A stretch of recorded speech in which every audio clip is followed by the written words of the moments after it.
Ever played a gig to just the bar staff and sound engineer? Or found yourself alone carrying an amp through the streets at 2 a.m? Have you ever had to busk for your next meal? Or do you find yourself awake at night questioning your life choices? Ever asked yourself, why the fuck am I a musician? Don't worry, you're not alone. And this is the podcast for you. I'm Hannah Pirana. And I'm Mishkin Fitzgerald. And this is Wingspan.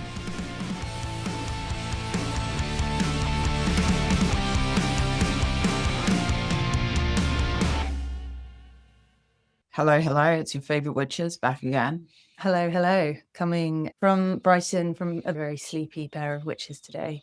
We have been on quite the journey in the last 10 days. Yes. But it's good because now we're on the final bit. We thought we'd do one last hurrah, one last podcast before Hannah flies back to her new life in Spain. Yes. Yeah, it's been a long week. We've gotten a lot done. I'm glad the week's over because it was a lot of prep and a lot of work, but we've managed a photo shoot, we've done recording, we've gone up north and done a couple of gigs, among other stuff as well. So it's been a smash of a week, really. Yeah, and we also, just as a little plug here, we've also just put out a new album with our electro witchcore duo Eris, which came out on Friday. I think it's doing really well already. We're very happy to have it released. You can listen to it on all the streaming platforms, and the CDs are available from Bandcamp. Yeah, we're so proud of it. Yeah. I forgot, we've also put out an album. Yeah, this has been like a crazy outgoing energy week. It's been amazing. Yeah, but we decided we while we were on the road, we had a bit of an experience.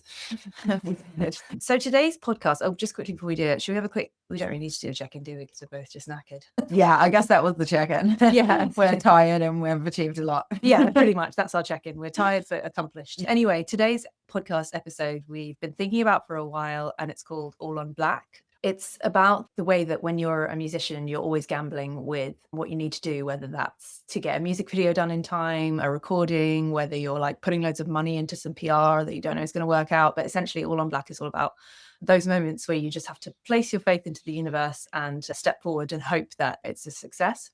There have been many times where we've had gambles that have gone horribly wrong. And then we've had gambles that we didn't even know we were gambling, and then suddenly it went really right. And we feel like this week has been appropriate for this thing because we did have a gamble. So basically the quote of the day is, in music, you're always betting everything on something that might never pay out. And that's very true. What happened? Yeah, we felt this podcast is particularly relevant this week because we were supposed to have a gig on Saturday. And this gig is the whole reason I flew up from Spain. And we got ditched at the very last minute from the bill for no good reason, very unceremoniously. And yeah, we just wanted to talk about it because I just don't think it's cool that people are able to do this without any repercussions. Not only did we get shafted from the bill, we were made to feel like the villains. Yeah. We had a phone call that felt like madness. Yeah, we were basically gaslit from the moment we answered the phone call. There was no apology from the promoters. And no negotiation. Yeah, it was really brutal. I don't think we've experienced something that unprofessional for a very long time. We've since cut ties with the promoter, which is really good, and often feel like sometimes we dodged a bullet. Yeah. I think the good thing about this is that we were thinking about working with this promoter as a manager and as a long-term partnership. So it's really good that we learned just in less of a committed way. Yeah. So the gamble was a lot smaller with this gig. Yeah. Imagine if we booked a tour with these guys, like that would have been a gamble that lost us a lot of money and time, and that would have been really shit. So I'm glad it was just the one gig, but regardless, it was just such a shit thing to happen. We were supposed to be being paid from this gig, which was going to cover the whole week with the band, and yeah, it was just brutal. Yeah, and everybody had booked time off to do it, and we had like our tour manager set up and he was ready to do it, and everything was good to go. And 48 hours before the gig, they just sent an email. It wasn't even like a phone call to say I'm really sorry or a discussion. It was just an email. They'd already made the decision. There was no discussion, and we were the only band that was dropped from the bill. And they just said it was a business decision, but it just felt really dark, and there was no kind of renegotiation or offer of something else. And we're still actually waiting for a payment from this particular promoter from a previous gig. So the whole thing was just really dodgy and very unprofessional. So to hear more about this, you can subscribe to Mishkin's Patreon. I feel like I'll do a full deep dive. I think you should, yeah. No, we're just happy to be through it on the other side. The beautiful thing about being in a band with people that you love and that are your friends is that everybody pulls together like times like this, and nobody gets annoyed or becomes a problem. Everybody just pulls together, and that's exactly what happened. We rescheduled the show. We got a show in Blackpool at this amazing like horror venue. The guy was super nice. Thank you, Kurt. He totally caught us as we were falling. Put on the show, gave us some money. We sold merch. We played to a lovely crowd. The sound was epic. And then we went on and did another show the next day. So it was actually really cool. And we've now made loads of contacts because we reached out to so many venues that we now have loads of offers for February. So we're booking our own tour.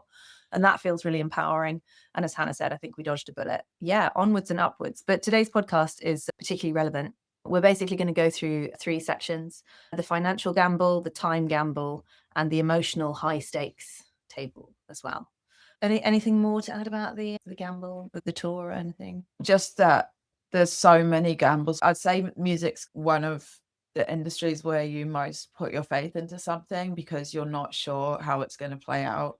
Yeah, it's certainly the most unstable, I think, but it's exciting. You do it for the love of it, and you do it because you don't know where it's going to lead you, but it's always an adventure. But everyone knows that a good adventure has some pretty bad moments and some good ones. So yeah, basically the financial roulette, this is where you're investing into things that you don't know whether it's going to pay back. So first of all, you've got to pay for band rehearsals when you have shows. You can't just go into it cold. We've done that before, and it can happen, but everybody's really cold and it doesn't really work very well. So you've already got this kind of investment of the rehearsal, and you hope that's going to make it back. Recording costs, we all know how expensive it is to record an album, and you've no idea whether this is going to make any return. You could press some CDs of that recording and maybe not sell very many. Obviously, streaming doesn't pay anything. Always putting your money into the recording investment is a bit of a gamble itself. But I do genuinely believe that if you put quality into your recording production, it does return, because people, I think, who want high quality music, that's what they're looking for. And they're generally the ones that want to buy the CD or the vinyl or stream it on a high quality thing. And they're generally the ones that will then, because of the quality of the production and the quality of the music, they'll come to your shows. So that's the way it can reinvest. Obviously, a lot of us musicians, we don't have an investor. So most of us are using credit cards to invest in our own albums, unless you're lucky enough to have a label, which can invest some money. We're both quite lucky. We've got a couple of labels we're working with that help us invest for albums, and that's really amazing.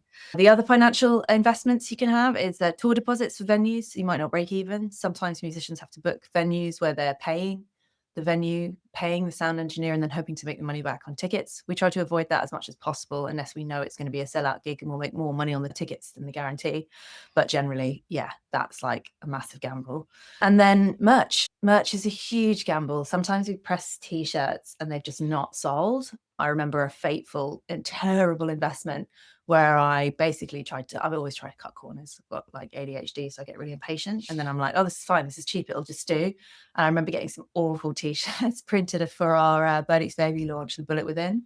And the print just looked terrible. It was cut out all wrong. The design was brutal, and all the t-shirts were tiny. Like even the extra large was like probably my size. I don't know if they were kids' t-shirts. Who the hell knows? But that was like a massive investment where it went really, really well. But sometimes that works out really well. Like, what about some of the merch that Hannah made? These amazing candles for Hannah Piranha, and they just flew out, didn't they? Oh yeah. Yeah. Sometimes if you've got odd bits of merch, it can go either way. And it depends what kind of fans you've got as well. Like I feel like I've got quite a lot of fans who like little trinkets and stuff. Yeah. So there's that. But yeah, I don't know, you're the same.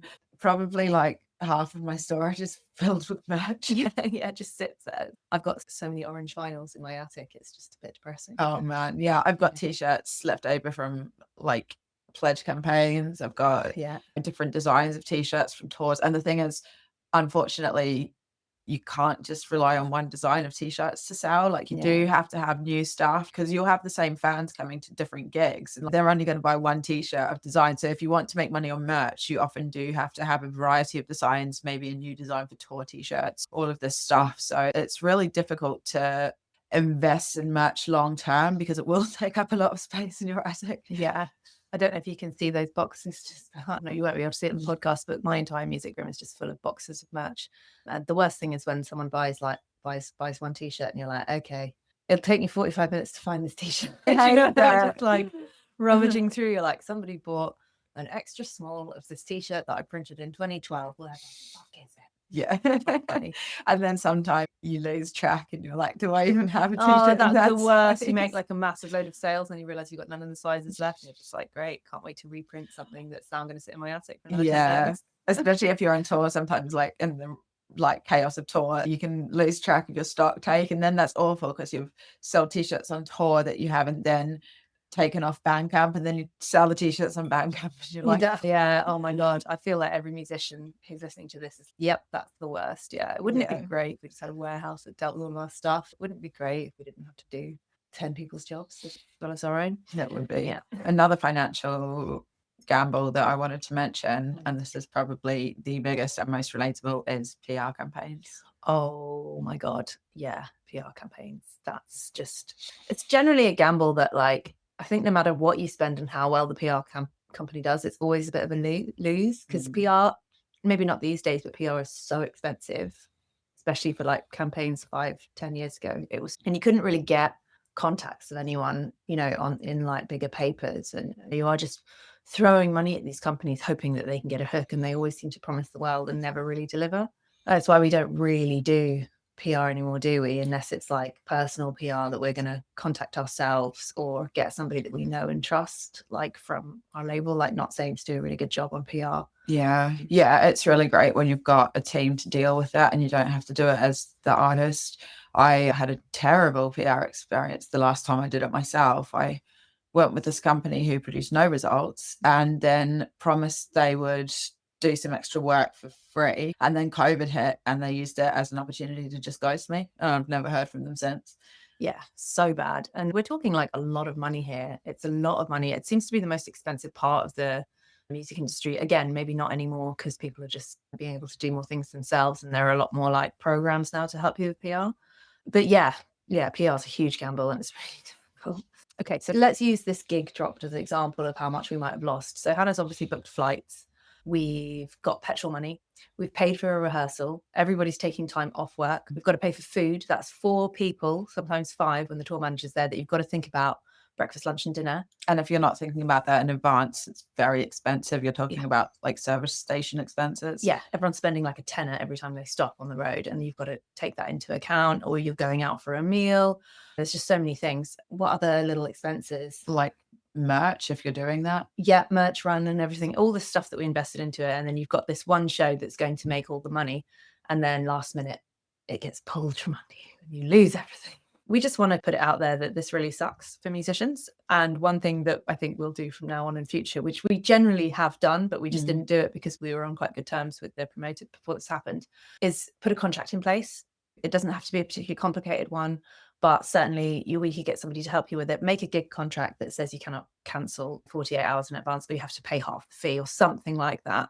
I think this happened to us because we weren't really prepared for it. And I think from now on, it doesn't matter how well we know the people, we're going to make sure we have a contract in place for Hana Piranha. But an example where this kind of worked out in our favor was when Crimson Veil were on tour, and we had a few, just before the combi crisis, we had 4 or 5 shows booked.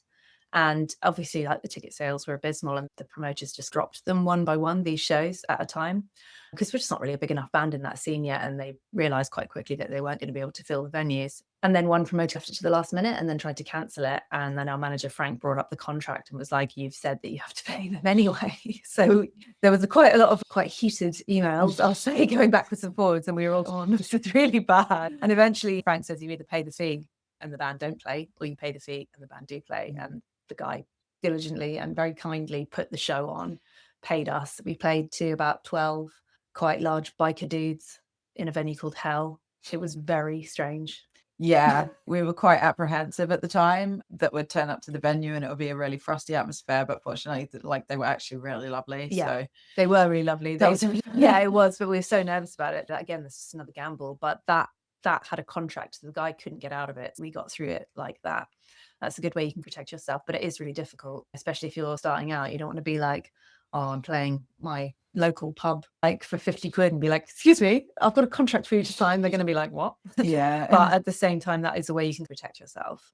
And maybe just preparing for losses as well, preparing for something and being like, okay, what can we fall back on? Maybe having a backup idea or something. But this is all just, it's all just really difficult. And I think you will lose money as a musician. You will lose so much money, but nothing is ever wasted. Even when the worst happens and things do get cancelled, you'll pull through. And sometimes we feel, especially with this experience, it is the universe just lining up something even greater for you. And then we just wanted to quickly, before we wrap up the financial roulette part, talk about when is it time to walk away from the table. So this is really difficult.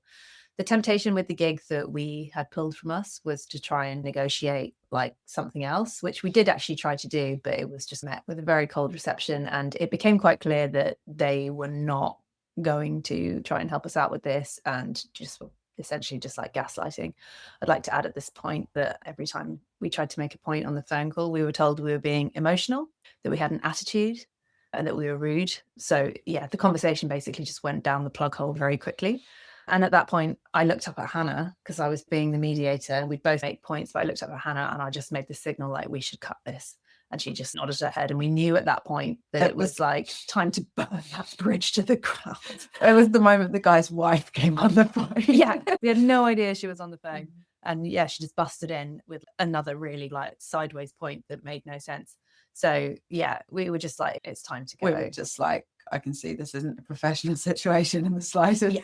And when it's time to go, it's time to go. We could have been like, oh, please let us play and we'll play for free and we've booked all this stuff and everything. But at that point, it's about respect. And I think like you shouldn't book a band, especially a well-established band, and then shaft them at the last minute. They are going to be angry. They are going to be like upset by it. And I think that's okay. And sometimes as musicians, we're like, oh, I'm so grateful to just take this opportunity, that you end up getting screwed over. And I just think you need to put it out there that it's not cool to do stuff like that. And if that means burning a few bridges, then so be it. Those are not people you want to work with. And it's not the first time we've had to be firm and call people out. And it certainly won't be the last. So don't be afraid to burn that bridge if you're feeling like you're being completely disrespected. That brings us on to the time gamble. This is your favorite gamble. The time gamble. Hannah loves the little time gamble. I love a little stress. Yeah, I love a little last minute panic.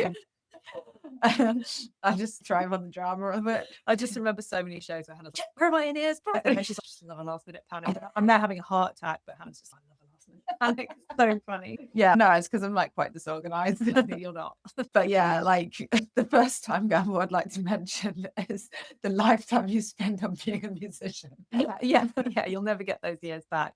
Other people will be having kids and settling down and paying off their mortgages, and you'll be like, yeah, I'll do that. Yeah, why not? Let's jump into a van again and see what happens. Yeah. So that's a massive time gamble. And then there's all the other time gamble I'd like to mention is the time that you don't spend with your loved ones, or you don't spend on people, or you don't spend on your personal life. And that can be really hard sometimes. That's a huge one. You have to be willing to sacrifice quite a lot, I think. You're going to miss a lot of parties, a lot of events that are really important for other people, because the gigs are going to come up and either you won't be able to afford to turn them down, or you won't be able to afford to turn the opportunity down. Yeah. If you're on a tour for 6 weeks and your best mate's birthday is coming up in that time period, you can't like pause the tour and jump off and wait for like a crew of 30 people to like be like, yeah, cool, see you in a couple of days, we'll just pause. Like, it's just families and friends just understand that this thing that you do, this job, like it doesn't stop. And if you're going to say no to something, it means losing a huge financial or time investment. Sad, but that's the way it is. I think if you're prepared to do that for your music, you'll be fine with it. But if you're not, you might want to reconsider your career. Yeah, or just do it as a part-time thing. I've certainly missed out on a lot of friends, like big birthdays and opportunities to go on like holidays or retreats. People have invited me and I've been like, I'm already taking 7 weeks to do this tour. I simply can't come back and then go away again. It is a huge time investment. And you're right, time with partners and loved ones is really difficult. I missed my grandma's 100th birthday, which was really sad, but we were on tour in France. And fortunately, I have a very understanding family who wouldn't hold it against me. They were all like, you need to go.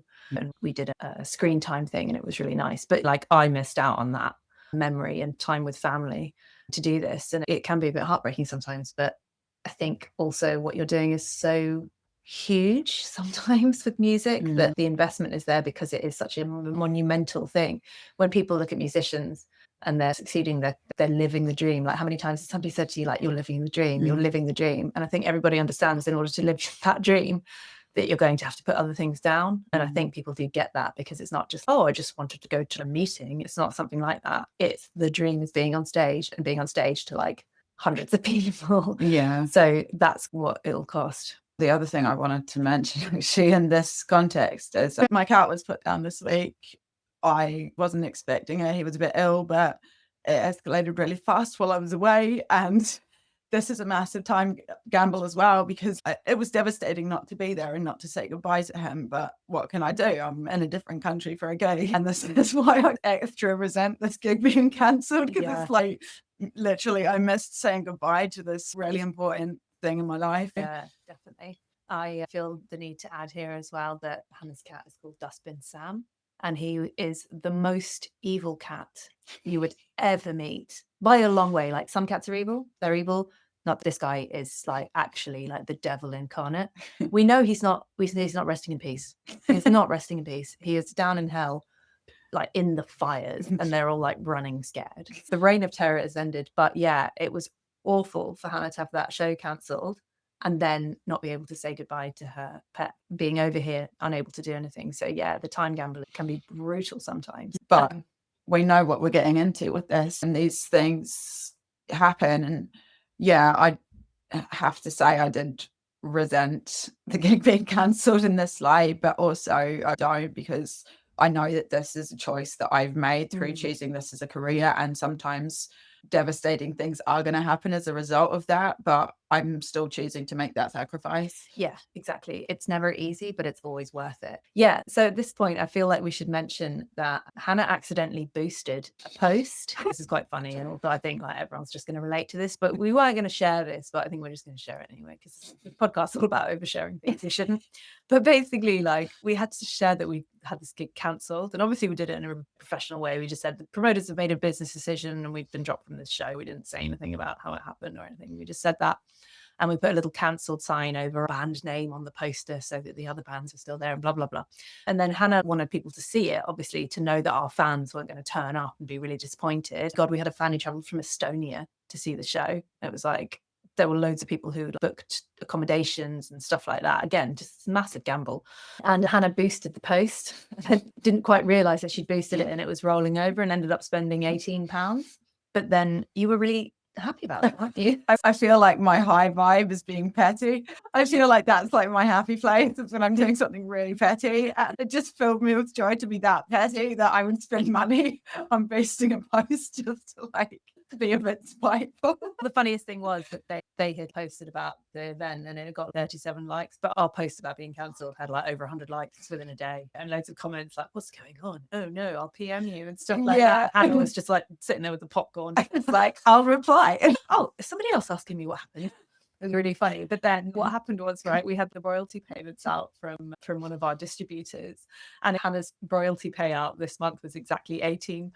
And she was so happy. She's like, I feel like the universe just gave me enough money to be petty this month. So we've called it the petty pot. The petty part, yeah. So we're now going to have a pot of money for just being petty. We'll put pounds in doing stuff, and when it's time to boost something really petty, we'll tuck into the petty pot. Smiling now, she's so happy. It almost made the gig and even not being in Spain worth it. Yeah, just to be petty. Yeah. Can anyone else relate? Who else loves a bit of a petty binge? Anyway, this leads us on to another sort of time gamble, the opportunity cost of saying yes to everything in music. So this is really hard to know what's going to happen. Obviously, we said yes to this gig and we put our full trust in these people. It didn't work out at all. It was the opposite of that. And it's really difficult, because I think you can go through your whole life as a musician and still not know if an opportunity is going to be the right one for you. And it's such a gamble. It's not, oh, I'll try that business decision, I'll try that, and there's some kind of safety net. There's zero safety net when you commit to something as a musician. There is zero safety net. So you have to you have to be one of those people that's just happy to live by the seat of your pants and just happy to jump into things and be like, okay, let's just do it. You have to be a big risk taker. And I think you also maybe have to be slightly detached from a sense of safety. Yeah, You know what I mean? I know some musicians that genuinely play it quite safe, but they either have money in the bank or they have like a job that supports them as well on the side, and they're able to do it that way with the safety net. But for you and me, it is all or nothing. Yeah, definitely. And I think there's a reason why a lot of musicians come across quite childish. It's almost like that trait goes hand in hand with not being like maybe the most responsible person. Yeah, you're like, I could pay off some credit card debt this month, but I think I'm going to make a music video instead, because that to us is a better investment than looking into your future. Yeah. But for us, the future is the legacy, and we are playing the long game, which means that the more music you have out, the more tracks that you work on, the more collaborations, tours, everything, the bigger your brand gets, then hopefully towards the sort of second chunk of your career, you are going to be getting some return on that through royalties, through you got your £18 this month. Success. The universe rewarded me instantly. Yeah, with pettiness. So, yes, but we are playing this long game as well. And I think that is the sort of like long-term investment. But I don't think normal people would choose to create art over investing in some kind of money safety net. And again, like, we don't really have pensions as musicians either. We're all self-employed. Our pension is basically like our songs. And we're hoping that at some point we'll get enough royalty streams from that, or we can sell our back catalogue one day for however much money and pay off all our crippling debts. Yeah. But yeah, the time gamble is a brutal one. Should we talk about one time gamble where it really paid off? Back in the days of Birdie's Baby, we made a music video for this song called Deathbed Confession. It's very politically driven, kind of military themed video that sort of talks about war and religion, using religion to blow up other people. Anyway, we planned this insane music video. It was all done in 1 day or 2 days, I think. It was a weekend. And everything was riding on this. We had, the schedule was like to the minute. If there was traffic, we would have missed one bit. If there was somebody didn't show up or this thing didn't quite go right, the whole thing was over. It was just one of these things where there was just stacks of stuff to do. The other gamble for this video was one of the band members had told this massive lie and they had to get back to cover themselves just at the right time. So there was a time gamble there as well. Yeah, exactly. So there's just so many things, and I think I spent the whole day, my stomach felt like a walnut just squeezed together. It was just so intense, but everything went without a hitch. We turned up, we got to ride a tank around for the day, and that went perfectly. And then we finished that exactly the right time. We moved on to the airfield.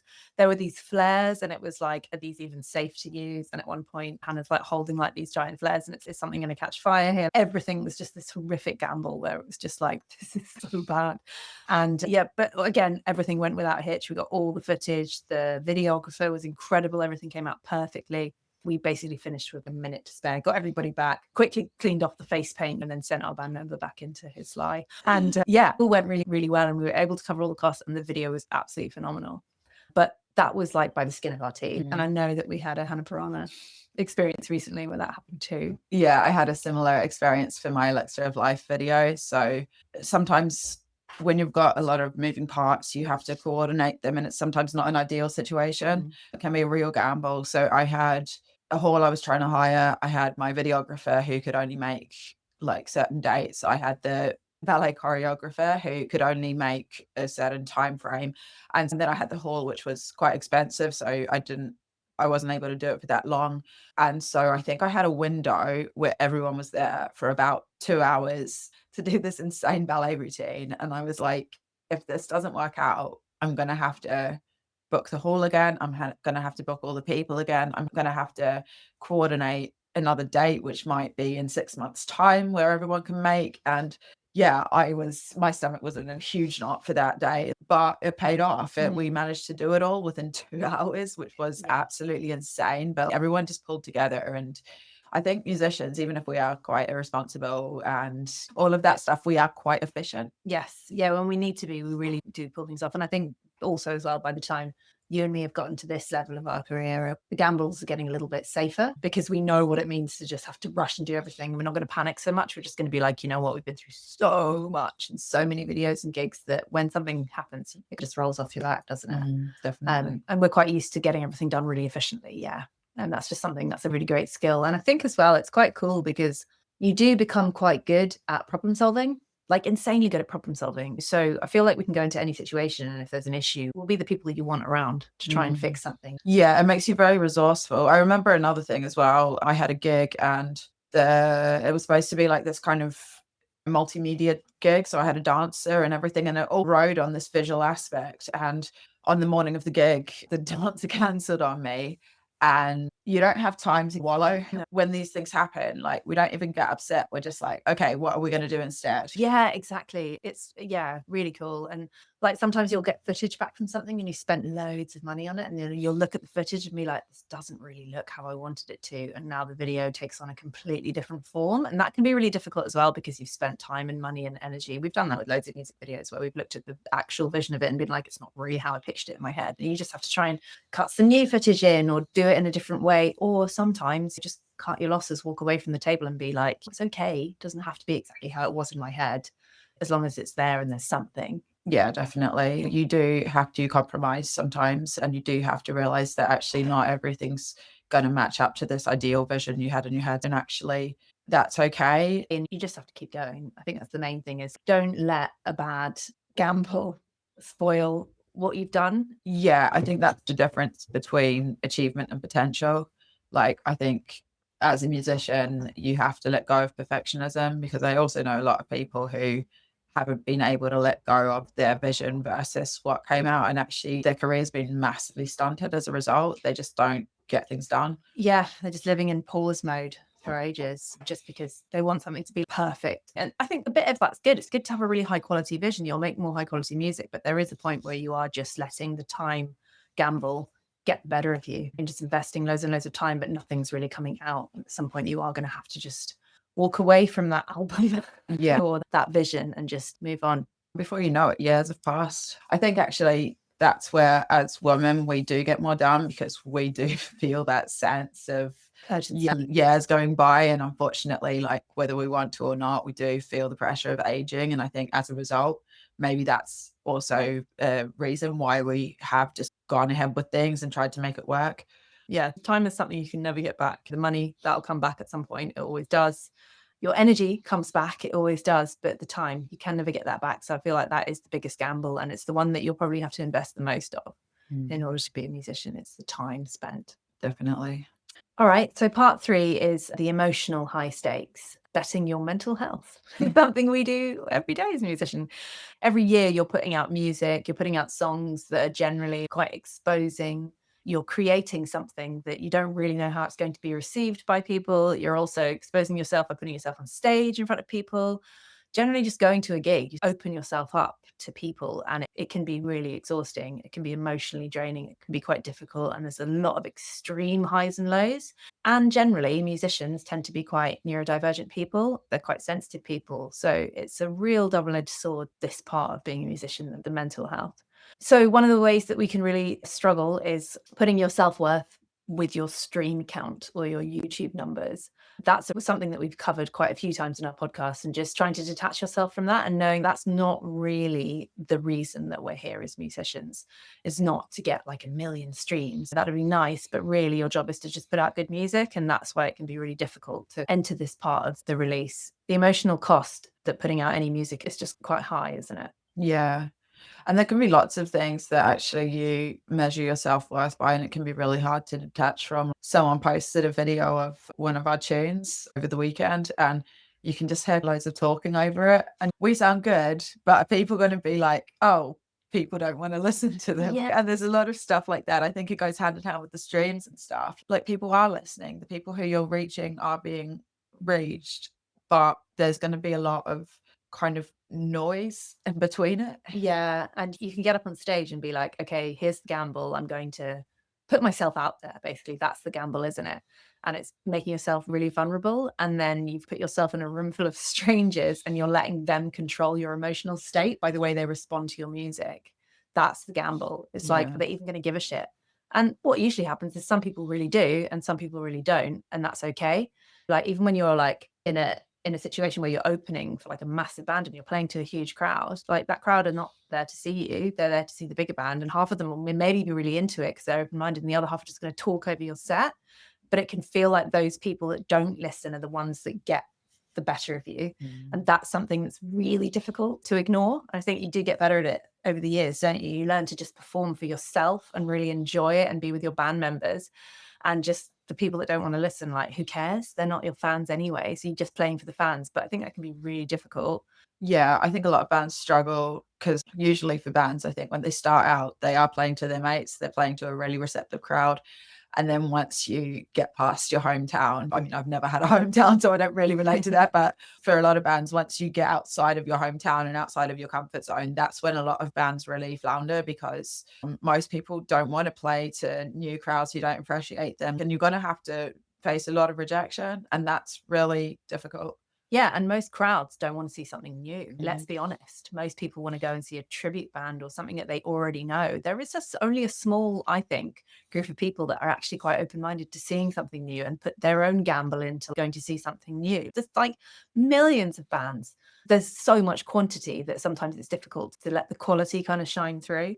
And I think it's even worse than when you do get dropped from a gig where you know the gig was going to be good and you were going to be playing to a receptive crowd. And that's just a massive emotional gamble, isn't it? You put your faith in people to help you out with stuff and you think that it's really good, and then last minute you can be dropped. So there is like a huge rejection cost, I would say, for being a musician. Something you just need to get used to is rejection, and that it's okay.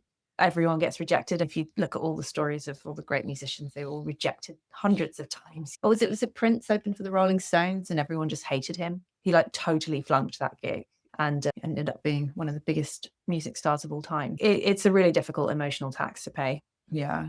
So yeah, try not to, if you can help it when you're playing live, try not to let the people in the room who are not paying attention spoil your gig. Remember that you're there like to channel like your music into the room and to try and change people's consciousness and just lift the space. And if no one's listening, again, it doesn't matter. You're doing that for you. And just by performing on stage, you're doing so much for your music career just by putting yourself out there. We know when we play London, we're going to play generally a sellout show. It's going to be to our fans. It's going to be amazing. People are listening, they're dancing. It's going to be really good.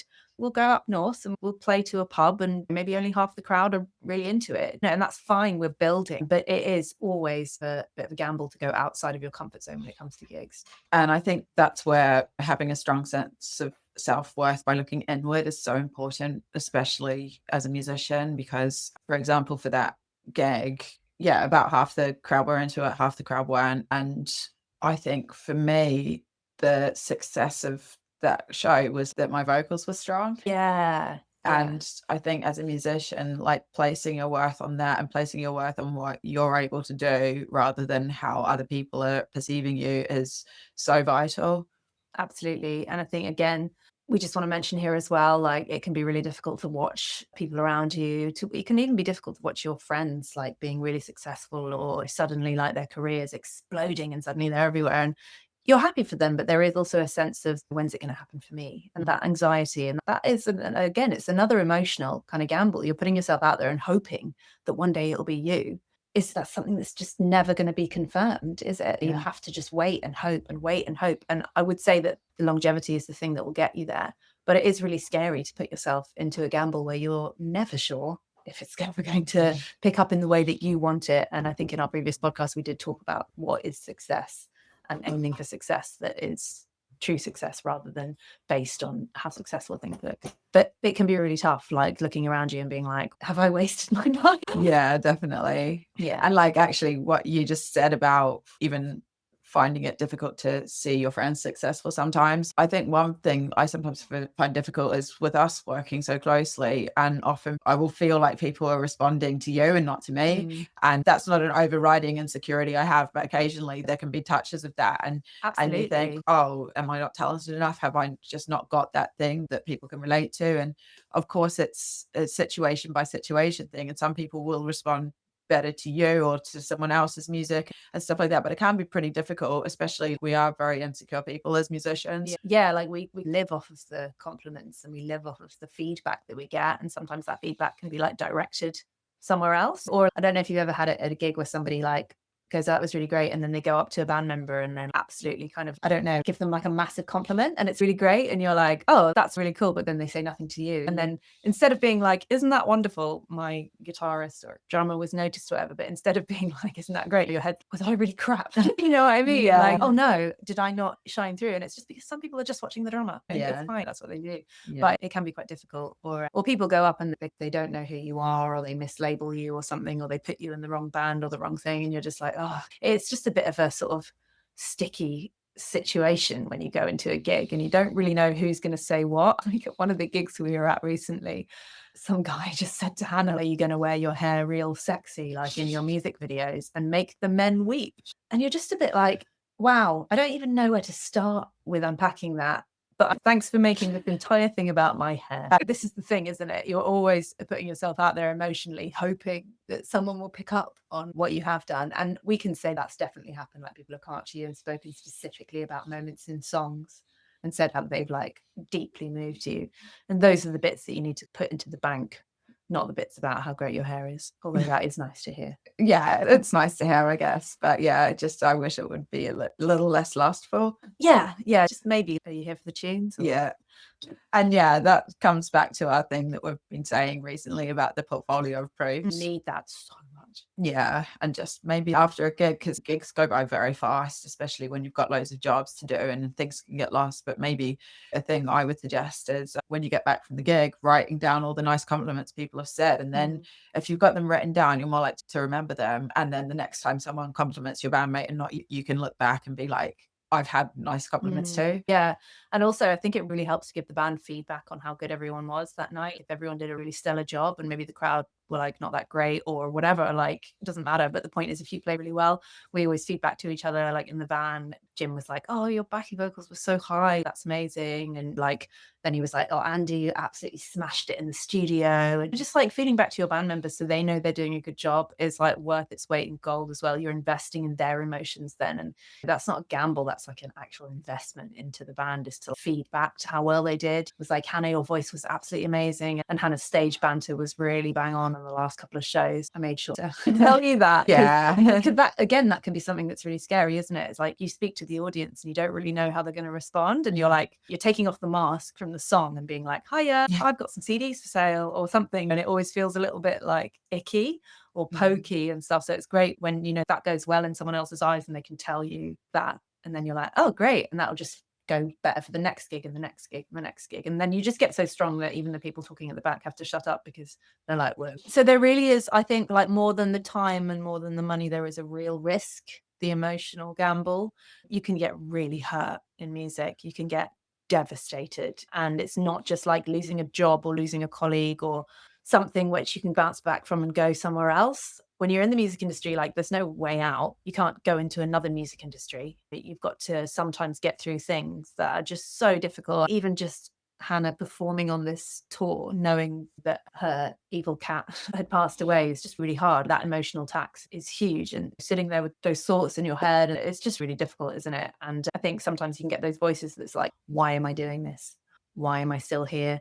What is the point of this? Does anyone actually care? I think these are things that every musician has heard in their head like more than 1,000 times. And the worst is when it's going through your head as you're performing. Yep. You're probably tuned into like the one person in the room that's talking. Yep. And the whole song, you're just like, I'm a failure. Yes, This person's talking, therefore I'm a failure. Yeah, it's not good enough. The song is crap. Why am I here? I've dragged everybody. Those are the thoughts, aren't they? They're like, shit, we're in Blackpool. Everyone's in Blackpool because of me. Yeah. And we're not good enough. These horrific thoughts. Yeah, the emotional gamble is definitely the one that I think it takes you the most time to recover from, because you just feel so hurt. And when you're hurt, when you're doing music, it's really hard to do the music because the music is so tied to your emotions. You could be playing songs that you wrote with someone that you were really close to and then have fallen out with. Like, I know we've got like royalty splits with people that we never want to see again. And it almost feels a bit painful logging into your PRS statement and realizing that you've given away like loads of your rights of these songs that you've written to people that don't deserve it and stuff. So the emotional cost is huge. I would say the main thing you can do to help with that is form a group. Even if you're a solo artist, just make sure you've got like other musician friends that you can bounce back over and be like, oh, I'm having loads of doubts. And then your good music friends can always help pick you up because they know exactly what that's like. And everybody's had an experience where they wanted to quit. We have that like on a weekly basis, probably. Daily basis. Yeah, I think the only reason we haven't quit is that we can't do anything else. So there's just no choice. No matter, just take the choice away. I can't do anything else. I can't get a real job because I'm just unemployable. So got to just keep going. That's literally my thoughts every morning when I wake up. Yeah, I'm just like, I don't want to do this job. And then I'm like, but what else am I going to do? Yeah, and the thing is, it's not like we can be like, oh, we'll just do tribute bands, because I'd rather take my skin off, do you know what I mean, than do that. I just can't. I can't do that. It's got to be art or nothing, I'm afraid. And that's difficult. Yeah, that's very emotional. Yeah. And people will make comments. They'll say stuff when something doesn't go right. There'll be some fucker in the crowd who comes up and is just, oh yeah, your vocals are really quiet, and you're like, thanks. I know Yeah. the sound was bad. Thanks for confirming it and making me feel worse over Oh, something that I had no control over. I had somebody try and teach me how to death growl at a gig. oh wow. That was a new low. Yeah. You I know. remember we had a gig where someone said something shitty to Anna about her drum Oh, volume, and it absolutely devastated her yeah. because I think it was a bit of a shit gig anyway. And then, like, when someone comes up and says something to you when you're feeling that moment of weakness, when it's not been a good gig, It almost confirms the doubts, doesn't it? I think she was having a bit of doubt about the level of the drums, and then somebody came over and was like, "Your drums are really loud," and then she was like really worried about that for the next few shows. And we all just surrounded her and were like, "It's absolutely fine. It's just one dickhead. Like, it's not like that." But it's hard. It's really, really hard. So that takes us on to part 4, which is why do we keep doing this? Why did we come here? So every small win resets your willingness to bet again. So we are comparing this to gambling, but it's not gambling. Every single time you take a gamble, even if it doesn't work out, it's an investment in your music career that is invaluable. and an investment in yourself. Yeah. Every time you challenge yourself, whether it works out or not, you know that you're able to take risks and you're able to be brave like that. Even if the risk causes devastating consequences, I think it's still worth it because it just makes you feel stronger in yourself every time you do it. Yeah, you'll grow as a person, you'll learn new skills, you'll figure out how to do problems, you'll learn what not to do. And you can only learn that by failure. Okay, so let's just talk a little bit about what the actual truth of the matter is of being a musician, is that you can't win at this if you don't play. Looking around at people being successful, even if it makes you feel your own doubts, really what that should do is just show you that it's possible and that it does happen. And I think we all know that if you follow a dream for long enough, it will happen. You just have to keep going. If everything has become really negative, if you feel like you're losing money all the time, you're losing time all the time, and you're just feeling shit, maybe it's time to change the process. Maybe something is a little bit off. Maybe you're not playing the right gigs. Maybe you haven't got the right band members. Maybe you do need to go back to the drawing board and think about your song structures. If all 3 of these things start to feel like it's just a cycle of rejection and you're just really not having a good time, I would genuinely seek out like a mentor or a music consultant or a coach or just someone who knows the industry better than you and reach out to them, be vulnerable and just say, this isn't working out for me. I need to change something. I think that's the main thing where you realize you're losing at the gambling table. We are saying keep going, but if you do just feel like you're losing all the time, you might be close to burnout as well. But generally seek help from people that you know and trust. I can't tell you how many times I've gone to Hannah and been like, oh, this situation is not going well for me. I don't know whether to go forwards or backwards. And she's generally a really good sounding board at saying it's time to just cut that relationship off. You don't really need that piece of work because it's not really what you're supposed to be doing. So yeah, basically you can't win if you don't play. Just keep going and keep trying to better your output every single time you go around this cycle. Definitely. And sometimes you might need to pause as well, not just change your approach, but actually you might need to just hit pause sometimes. And that's okay too. If we've got like big picture things like this week, all my routines fall to the wayside. But that's sometimes good because sometimes if I like say hit pause on my practice routines, I actually come back stronger as a result. And I think don't be afraid to take a week off practice if you need to. Like sometimes having that element of recovery actually benefits you in the long run. Definitely. And getting dropped from that gig really sucked for us. Like it really sucked because it's just a reminder of how fragile the music industry is and how unstable everything is and how you can just go from a massive high to suddenly a real low in the space of 5 minutes. But just know that if you're unafraid to just carry on and pull together, that makes you a real musician because that's what musicians do. We just carry on regardless of the situation. It's all about the music and bringing that into the world. And we'll just carry on. We're always putting it all on black. Every single time we go into something, we're gambling with it. There is no safety net. And that's just the nature of the beast. And we're already planning what's next. There's always something ahead of it. Even in the worst moments, just know that within a few days, weeks, months, things could look completely different for you. We've gone from crippling debts and maxing out our overdrafts just to put out an album to that album becoming wildly successful, and then suddenly it was all worth it. Wingspan is such a good example of that. Like, you invested so much time, energy, money, emotion, and it's just become like the most successful Hannah Prana album of all time, and it's just still growing, which is incredible. Same with the Eris record. We put in so much money and time, and we're probably not going to see any of that for some years, but it's out. We did it. We made that. It's going to reach people. They're going to enjoy that record. And then one day, hopefully, it'll get picked up and we'll be on the next Netflix Yeah. And series. I think the thing to add is that we really believe in it. If you're putting your money, time, energy behind something that you believe in, that's going to be there forever. And actually just knowing that we've put things of quality out into the world, I think that's priceless. Yeah. We can go to bed at night being like, we've put out so much music into the world now. That's a really good feeling. Like almost everything that happens now, I feel like in our career is a bonus. Like where we're at right now, we've put so much energy and music into the world. That's such a good feeling. I feel like even if we stopped now, things would carry on without us even trying. And that's such a lovely thing. So I do think the gambles, like we were saying, they do get safer. So what? We got dropped from one gig. Oh no, holy shit, what will I do? I better end my career. This tiny little thing is like a blip in the scheme of the musician's career. Yeah, and actually that's a very good point. The gambles do get safer. And I think at the start of your career, the gambles are huge and the output is huge to get any return. But I also actually want to mention where I'm at in my career with Hana is that I've got the body of work now. I don't need to be putting out quantity. Like next year, we're putting out new releases and it's not going to be an album. It's going to be singles because we've got such a huge body of work already. We've got 5 albums and an EP. That's a massive body of work. So actually putting out singles on top of that is keeping relevant, keeping releases, developing as an artist, but you don't have to spend that crazy amount of money on quantity anymore. Yeah. Exactly. And we know that the next step for Hana needs to be a really big jump. So the way to do that, we're going with singles because that will just expand the brand, put stuff out there of real quality, but it doesn't need to cost so much. We're not ready to do another album yet. We need to get to the next step for Hana to do that. And so we've decided to do singles and you just get smarter at working with stuff like that. I think we might do a podcast on singles versus albums and releases. I think that'd be quite helpful. Yeah, what type of release you should be doing at what point in your career. Exactly. Yes. Okay, so just to recap everything, every musician, when you enter this industry, you're going to be gambling with something at some point, and it is a risky business, but it's also very exciting. Maybe you like that thrill of gambling. Could be a good career for you then. The gig that ditched us is just another spin of the wheel. Doesn't really matter. We're already going to move on from it pretty soon.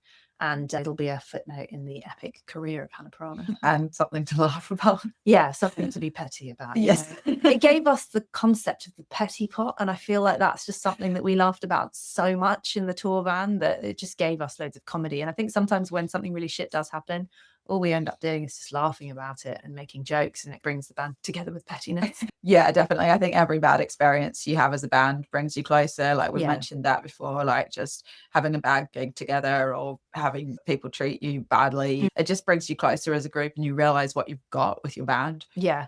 And also just accepting the fact that it is a gamble. It doesn't make it easy. It doesn't mean, oh, this is going to get easier each time.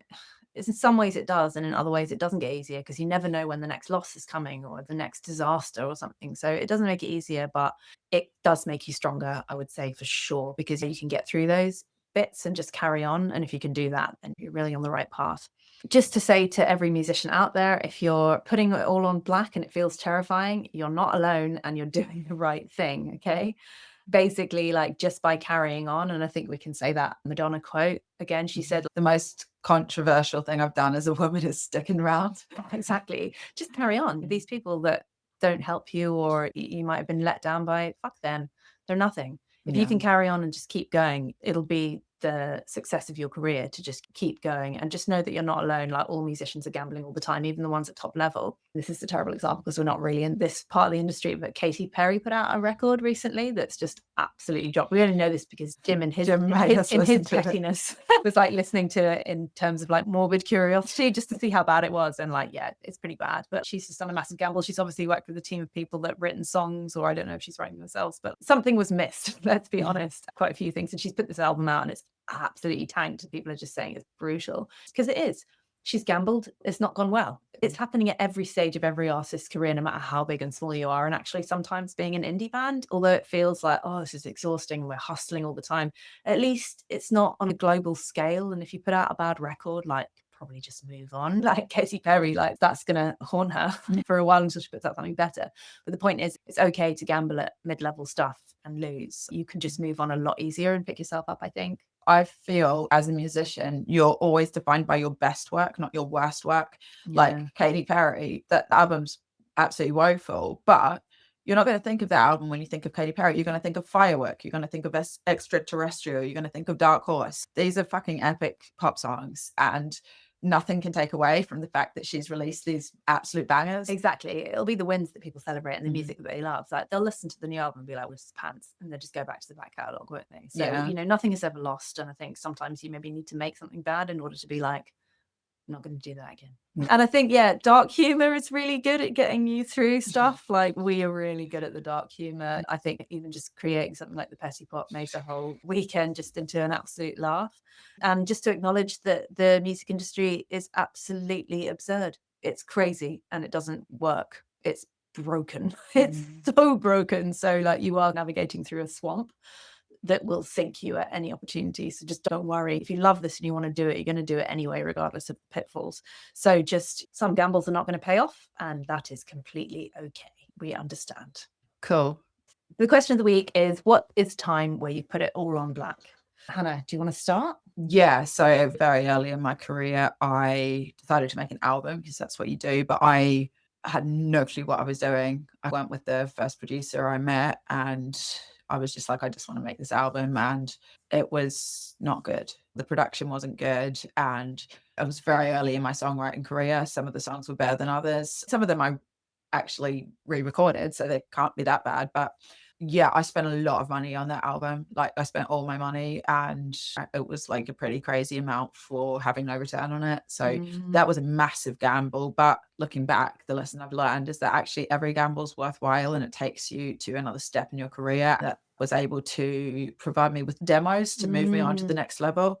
Yeah, definitely. I think it's difficult to see while you're in it as well, like what's going to happen. Actually, there's a couple of things I want to mention. One is that I decided to go to university and study like digital music with the idea of, I don't know, becoming a sound engineer or someone who could be a producer potentially. Whereas, yeah, it was like a massive gamble because I was like, didn't really know what I was doing. And also, I think deep down, I just wanted to join a band, but I didn't really have the guts to do that straight away and didn't think that was good enough. So I went into this degree just not really being that interested in it. And it was terrible. Like the degree I did was just brutal. The teachers never showed up. The coursework was a joke. I got a first. It's not a flex at all because it was honestly like the most like bollocks course. So that was a bit of a gamble. I ended up with loads of university debt and just stuff like that. I ended up doing another degree at another university, like jumping on the third year. And again, like both of those moves were like massive gambles, whereas really deep down, I should have just started a band when I was 18 and I would have been a few years ahead.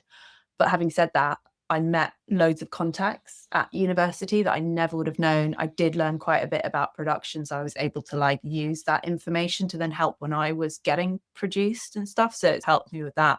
But that was a huge gamble. Like maybe you're thinking you want to go and study some course that's going to help you. That in itself is a massive gamble. I know so many people that have gone and done courses thinking it'll take them to where they need to be, and then halfway through the course realizing it's a waste of time and they've just got all this debt. I know so many people who've done that and feeling like it's a waste of time, but it's taught them what they don't want to do and how to go through a different process. So that's just a small one. But early on, when I did start being in bands and I was trying to get people to come to the shows, I set up my own night called Indie Noir, and it was really expensive. We did loads of promotion. I was printing posters. The time investment was crazy. Like I was going all over town, leaving posters, talking to venues, and every cafe I was handing out flyers. It was just quite a brutal hustle.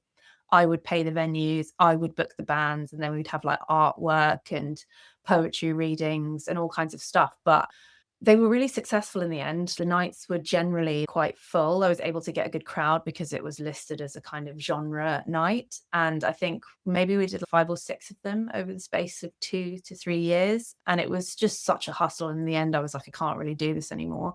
But what it had done was set me up with a huge network of other artists who were in a similar vein. And that kind of settled me into the Brighton music scene. And actually, I'm pretty sure it was Indie Noir how we maybe connected, or at least spent another gig together at one of those nights. Yeah.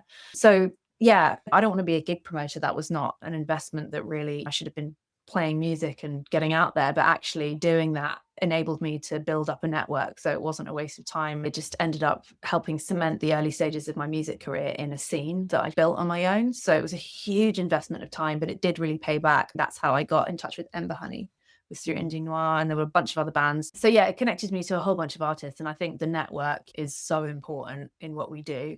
But yeah, you're going to have to gamble a little bit to get somewhere. And actually, the connections you make, that's where the value lies. Definitely, yeah. And you can't make new connections without gambling a little bit on someone. Absolutely, yeah. Great. Cool. Weekly whinge. I know what my whinge is. My whinge is that I flew to England for a gig, missed saying goodbye to my cat who died, and then the gig was cancelled. Yeah, I think my whinge is going to be people that try and weasel out of things without any apology. I think my whinge is that musicians get treated very badly. This is something that comes up a lot, but it really does piss me off that we seem to be one of the only industries where people just think they can walk all over you and treat you like shit. That's not true. People are shitty in all industries. I'm just being a massive overgeneralization, but I do think it happens. People see artists as vulnerable. They see them as being able to be pushed aside. They see independent artists as having no management, so it's easy for them to just cancel stuff on them. It makes my blood boil when I think back to some of the experiences we've had and some of the ways we've been treated. And I just think we're going into a new era of like music now. Musicians are starting to kick back. We're not playing for free. We're not playing for exposure. And we are going to start calling out the people that are treating musicians like shit. To the promoters that fucked us over royally, fuck you. Yeah. And I'll be putting more money in the petty pot. Yeah, beware the petty pot. If you're a promoter who lets down musicians last minute. Yeah, that's my whinge. It's a good whinge. Yeah, it's a good whinge. I think a lot of musicians will be able to relate to some time that they were fucked over by someone who promised them something and then just didn't just only not deliver, but then also made them feel awful about it too. It just happens time and time again. And no more. We're going to use this podcast to speak up and speak out against these people. Yeah, we're probably going to do a little bit of digging and get back to you. But yeah, be warned, promoters that fuck over musicians. Time is coming. On that very cunty and petty note. Yeah, thanks for listening. And we'd love to hear your comments about your own petty things. Yeah. If made you feel really happy, or please let us know if you have any terrible promoter stories, if there's anyone you need to name and shame, like we will share. Yeah. And thanks for listening and keep going. If you're a musician who's got it all on black right now, you just go for it. See you next time. Bye. Bye.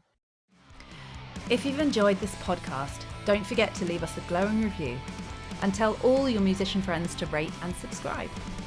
If you want to be on the show or you know someone who should, get in touch. See you next time.